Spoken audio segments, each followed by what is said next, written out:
You can edit and cut lines and shapes to improve your artwork.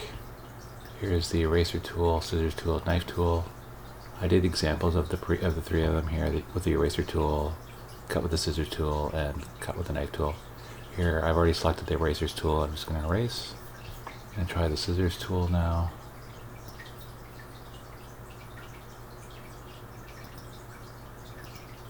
There, I made a little cut, and then I'll do the knife tool to make a